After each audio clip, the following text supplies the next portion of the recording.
അന്ന് ഏറ്റവും കൂടുതൽ ചീത്ത കേട്ടിട്ടുള്ള എന്തിനായിരുന്നു?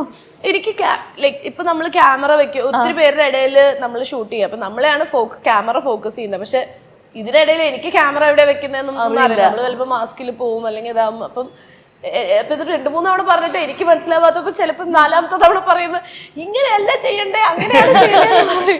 പക്ഷെ ഒന്നും അങ്ങനെ വെച്ചാൽ നമ്മളെ വിഷമിപ്പിക്കാൻ വേണ്ടി പറയുന്നതല്ല. അതിൽ നിന്ന് എനിക്ക് ആക്ച്വലി കുറെ എനിക്ക് ക്യാമറയുടെ ഒരുപാട് കാര്യങ്ങൾ എനിക്ക് മനസ്സിലായത് അതിൽ തന്നെയാണ്. എങ്ങനെ നിന്നാലാ നമ്മളെ കാണുക, അല്ലെങ്കിൽ ഒരാളെ മാസ്ക് ചെയ്യാണ്ട് എങ്ങനെയാ നിൽക്കേണ്ടത്, അങ്ങനത്തെ ഒത്തിരി കാര്യങ്ങൾ ഞാൻ അതിൽ നിന്ന് തന്നെ പഠിച്ചിട്ടുണ്ടായിരുന്നു. പിന്നെ സിനിമ ഇങ്ങനെ ഓരോ സിനിമ ചെയ്യുന്തോറും അങ്ങനത്തെ ഓരോ ടെക്നിക്കൽ കാര്യങ്ങളും പഠിക്കാൻ പറ്റി. നമ്മൾ ഈ ആഫ്റ്റർ മഹേഷിന്റെ പ്രതികാരമാണല്ലോ കുറച്ചുകൂടെ റോ ആയിട്ടുള്ള ആളുകളെ കുറച്ചുകൂടെ നമ്മൾ അങ്ങനെ പ്രസന്റ് ചെയ്ത് എന്തായാലും ഒരു ചേഞ്ച് കൊണ്ടുവന്നിട്ടുണ്ടായിരുന്നു നമ്മുടെ ഒരു ഇൻഡസ്ട്രിയിലോട്ട്. ശരിക്കും പറഞ്ഞാൽ അന്ന് സെറ്റിൽ പോകുന്ന സമയത്ത് അല്ല ചേട്ടാ മേക്കപ്പ് ഒന്നും ഇല്ലേ, ആ ഒരു കൺഫ്യൂഷൻ ഉണ്ടായിരുന്നോ? ഇല്ല, എനിക്ക് അങ്ങനെ ഞാനത് I was never conscious about makeup. അത് സിനിമയിലാണെങ്കിലും പുറത്താണെങ്കിലും, ഇപ്പൊ പുറത്തുനിന്ന് പറഞ്ഞാൽ എന്തെങ്കിലും ഫംഗ്ഷൻ ഒക്കെ വരുമ്പോ ഒരുങ്ങി പോവാന്നുള്ളതേ ഞാൻ ഭയങ്കരമായിട്ട് മേക്കപ്പ് കോൺഷ്യസ് ആയിട്ടുള്ള ഒരാളൊന്നും അല്ല. അപ്പം എനിക്കിപ്പോ എന്താ മേക്കപ്പ് ഇല്ലാത്ത എന്നുള്ളൊരു ക്വസ്റ്റ്യൻ ഒരിക്കലും ഉണ്ടായിരുന്നില്ല. ഇവർ രണ്ടുപേരും, ഉണ്ണിയാണെങ്കിലും അപർണയാണെങ്കിലും എല്ലാം സ്വയം ചെയ്യാൻ ഇഷ്ടപ്പെടുന്ന ആൾക്കാർ. ഇവര് തമ്മിൽ ഇവരുടെ രണ്ടുപേരുടെയും ക്യാരക്ടേഴ്സിൽ വളരെയധികം രസകരമായ സിമിലാരിറ്റി ഞാൻ കണ്ടിട്ടുണ്ട്. ഉണ്ണിനെ ഇങ്ങോട്ട് വിളിച്ചാൽ ഉണ്ണി തന്നെയാണ് ഡ്രൈവ് ചെയ്ത് വരാറ്. ഉണ്ണിയുടെ കൂടെ ഒരു കൂട്ട ആൾക്കാരൊന്നും ഉണ്ടാവില്ല.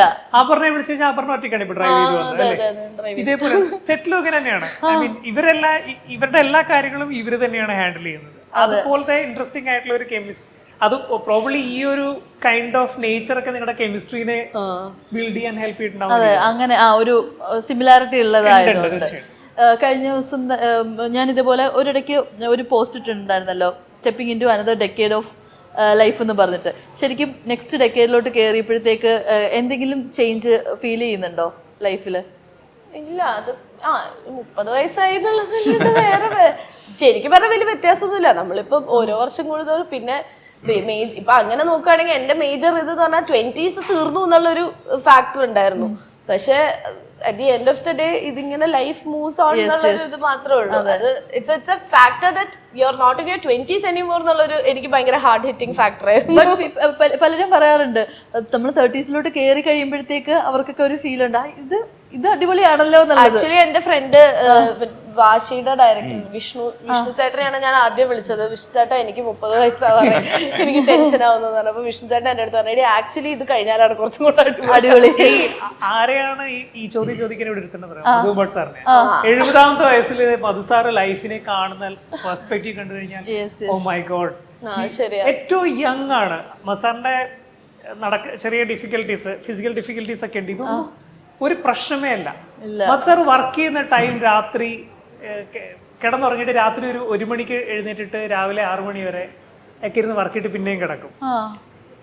ഇപ്പൊ ഞാൻ ചെന്നൈയിൽ മസാറിനെ ലാസ്റ്റ് ടൈം കാണാൻ ചെന്നപ്പോ സാറ് ഫ്രീ ആണ്. സാറ് പഴയ ഫോട്ടോസ് ഒക്കെ എടുത്തിട്ട് സ്കാൻ ചെയ്ത് അതെല്ലാം ക്ലീൻ ചെയ്തുകൊണ്ടിരിക്കുകയാണ്. ഷൂട്ടിന്റെ സമയത്താണെങ്കിൽ കുറച്ച് ഡിഫിക്കൽട്ട് ടെറൈനിലേക്കൊക്കെ കയറേണ്ട സ്ഥലത്തൊക്കെ സാറിന് പ്രത്യേകിച്ച് സാറങ്ങ് കയറും. അതിന് പ്രത്യേകിച്ച് മടിയോ കാര്യങ്ങളോ നമുക്ക് ഭയങ്കര ലേണിംഗ് എക്സ്പീരിയൻസ്. ഒരു സ്ട്രീറ്റ് ലിറ്റപ്പ് ചെയ്യേണ്ട ഒരു സീൻ ഉണ്ടായിരുന്നു. നിങ്ങൾ രണ്ടുപേരും കാറിൽ സംസാരിച്ചു പോകുന്നത്. അതിന് മസാറ് സാധാരണ രീതിയിൽ കാറ് ലൈറ്റ് അപ്പ് ചെയ്തിട്ട് നമുക്കത് ഷൂട്ട് ചെയ്യാൻ വേണമെങ്കിൽ Mazhar he prefer to lit up the whole, ആ കംപ്ലീറ്റ് സ്ട്രീറ്റ് ലിറ്റപ്പ് ചെയ്യാൻ. അപ്പം മസാർ അത് ലിറ്റപ്പ് ചെയ്യാൻ അങ്ങോട്ടും ഇങ്ങോട്ടും നടന്ന ഡിസ്റ്റൻസ് ഈ പ്രായത്തില് മനസ്സിലായി. സോ പിന്നെ മഴ, സിനിമയിൽ മഴ ഒരു എലിമെന്റ് ആണ്, മഴ ഒരു ക്യാരക്ടറാണ്. ലൂക്കയില് മഴ ഒരു അറ്റ്മോസ്ഫിയറിന് വേണ്ടിയിട്ടാണ്. കാലങ്ങളുടെ ഈ 2 കഥാപാത്രങ്ങളുടെയും 2 കപ്പിളിന്റെ ഇടയ്ക്കുള്ള കാലങ്ങളുടെ ഒരു ഡിഫറൻസ് ആണ്. ഇതിൽ പക്ഷെ മഴ ഒരു കഥാപാത്രമാണ് നമ്മുടെ ഈ സിനിമയില്. അപ്പം മഴ പെയ്യിക്കുന്ന സമയങ്ങളിൽ റെയിൻ യൂണിറ്റ് ചെയ്യുമ്പോൾ മധുസാർ നേരെ ഫ്രണ്ടിൽ നിൽക്കും.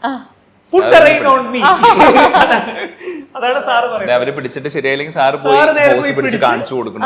അങ്ങനെ നമുക്കൊരു മാസ്റ്റർ ക്ലാസ് എക്സ്പീരിയൻസ്. എനിക്ക് പേഴ്സണലി എന്നെ വിളിച്ചിരുത്തി മറ്റേ ട്യൂഷൻ എടുത്തു തന്നിട്ടുണ്ട് ഫിസിക്സിൽ. ഇങ്ങനെയാണ് ലൈറ്റ് പോകുന്നത്, നിങ്ങൾ വിചാരിക്കുന്ന പോലെ അല്ല എന്നൊക്കെ പറഞ്ഞ് ഭയങ്കര. വേറൊരു ദിവസം ഞാൻ പറയുന്നത് പോലെ എനിക്ക് ഭയങ്കര ആ മനുഷ്യനോട് ഇത്രയധികം റെസ്പെക്ട് ചെയ്യുന്നൊരു മസാറ് പ്രിയൻ സാറിന് ഒരു പടത്തിന്റെ ഷൂട്ട് കോയമ്പത്തൂര്. ആ ദിവസം നമുക്ക് മസാർ അവൈലബിൾ ആയിരുന്നില്ല. അപ്പം നമ്മുടെ ഷൂട്ട് പാരലി മസാറിന്റെ അസോസിയേറ്റ് ചെയ്യുന്നുണ്ടായിരുന്നു. മസാർ ഇവിടുന്ന് ഡ്രൈവ് ചെയ്ത് മസാർ കോയമ്പത്തൂരിന്ന് ഇടുക്കിയിൽ വരുമ്പോൾ സമയം 8:30. നമ്മൾ ഏതാണ്ട് പാക്കപ്പ് പറയാറായ സമയത്താണ്.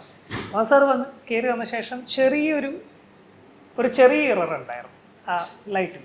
അനദർ 1.5 മണിക്കൂർ എടുത്ത് പുള്ളിയോടെ ഇരുന്ന് വീണ്ടും ലൈറ്റ് അപ്പ് ചെയ്ത് അടുക്കളയിലല്ല റൂമില് ഫോട്ടോ വെച്ചിരിക്കുന്നത്. കാരണം മസാർ കാണുന്ന പോയിന്റ് ഓഫ് വ്യൂ ഇപ്പം അതിൽ പറഞ്ഞൊരു ലൈറ്റ് ഓഫ് ഒരു ഇരുട്ടത്തിരുന്നാണ് ഉള്ള സീനിൽ പെട്ടെന്ന് ലൈറ്റ് ഇട്ട ശേഷം കോൺവെർസേഷൻ കണ്ടിന്യൂ എന്ന് പറയാം. ഇവിടെ ലൈറ്റ് ഓൺ ചെയ്ത് കഴിഞ്ഞാൽ പുറത്തുനിന്നുള്ള മൂൺ ലൈറ്റ് കട്ടാകുന്നതിലുള്ള ചെറിയ ഒരു കറക്ഷന് വേണ്ടി മാത്രം ഒരു 1.5 hour വീണ്ടും സ്പെൻഡ് അല്ല സാറ് 1.5 hour എന്നുള്ളതിനേക്കാളും സാർ അത്രയും ഡ്രൈവ് ചെയ്ത് അവിടെ വന്ന വയസ്സുള്ള ആളാന്ന് വിചാരിക്കണം. നമുക്ക് റെസ്റ്റ് എടുത്താൽ മതി. സാറ് റൂമിൽ പോലും പോയിട്ടില്ല, നേരെ സെറ്റിലേക്കാണ് വരുന്നത്. വന്ന് ഇത് നോക്കി അപ്പൊ തന്നെ അത് കറക്റ്റ് ചെയ്യണം. അത്രയും എന്തൂസിയാസ്റ്റിക് ആണ് സാർ. സോ അത് അങ്ങനെ ഒരാളുടെ ഏജ് കൺസിഡർ നമ്മൾ ഏജിനെ ഏജ് ഒന്നും ഒരിക്കലും ഒരു ഫാക്ട് അല്ല. ഇപ്പോ ഈ ഒരു ഇതിൽ മെയിൻലി നമ്മൾ ഫോക്കസ് ചെയ്യുന്നത് റിലേഷൻഷിപ്പിലെ ഒരു കമ്മ്യൂണിക്കേഷൻ തന്നെയാണല്ലോ. അപ്പൊ ഈ ഒരു ടോപ്പിക് ഇപ്പോഴത്തെ ഒരു കാലത്ത് എത്രത്തോളം റെലവെന്റ് ആണ് ശരിക്കും പറഞ്ഞാല്?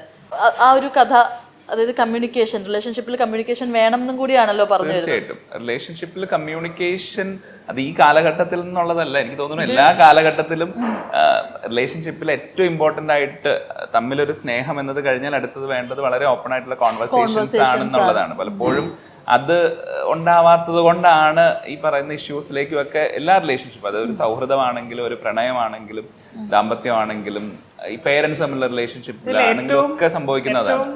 റെലവെന്റ് ആയിട്ടുള്ള ഒരു കാര്യം മൃദുലിപ്പ് ലാസ്റ്റ് പറഞ്ഞാണ് എനിക്കിപ്പോൾ ഫീൽ ചെയ്യുന്നുണ്ട്. പലപ്പോഴും നമ്മുടെ പേരൻസിൻ്റെ അടുത്ത് നമുക്ക് പലപ്പോഴും ഒരു കാര്യം തുറന്ന് സംസാരിക്കാൻ പറ്റുന്നില്ല.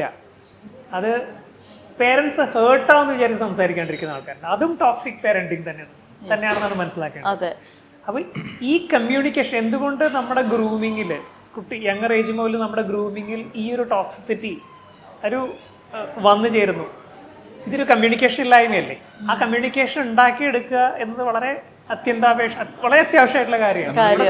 സിനിമയിൽ പറയുമ്പോൾ ഇപ്പൊ നമ്മൾ പറയുമ്പം സനൽ, ലീന ക്യാരക്ടേഴ്സിന്റെ കമ്മ്യൂണിക്കേഷൻ, അവരുടെ റിലേഷൻഷിപ്പ് എന്നൊക്കെ പറഞ്ഞാലും ഇതിന്റെ സബ് ആയിട്ട് വരുന്ന സംഭവങ്ങളിൽ ഈ എല്ലാ റിലേഷൻഷിപ്പുകളും നമ്മൾ എക്സ്പ്ലോർ ചെയ്തിട്ടുണ്ട്. ജാഫർ ചെയ്യുന്ന ക്യാരക്ടർ അപർണയുടെ ഫാദർ ആയിട്ട് വരുന്ന ഇവർ തമ്മിലുള്ള മൊമെന്റ്സ് ഉണ്ട്. അത് ഈ പറയുന്ന ഒരു ചെറിയ ഫിയർ ഉള്ള മൊമെന്റ്സ് ഉണ്ട്. എന്നാൽ ജാഫർക്ക് വളരെ ഓപ്പൺ ആയിട്ട് അപർണയോട് സംസാരിക്കുന്ന ഇതുണ്ട്. അപ്പം എല്ലാ റിലേഷൻഷിപ്പിലും കമ്മ്യൂണിക്കേഷൻ വളരെ ഇമ്പോർട്ടന്റ് ആണെന്ന് നമ്മൾ ഇത് പറഞ്ഞു വെക്കുന്നുണ്ട്. അതിൽ അപർണ നേരത്തെ പറഞ്ഞ പോലെ ഈ കപ്പിളിന്റെ ഇടയ്ക്ക് കാലങ്ങൾ എടുത്തുകൊണ്ടിരുന്നൊരു മെച്യൂരിറ്റി ഉണ്ടല്ലോ, അതേ ഒരു മെച്യൂരിറ്റി അച്ഛൻ മകൾ റിലേഷൻഷിപ്പിൽ നമുക്ക് ഡെവലപ്പ് ചെയ്ത് വരുന്നതായിട്ട് കാണാം.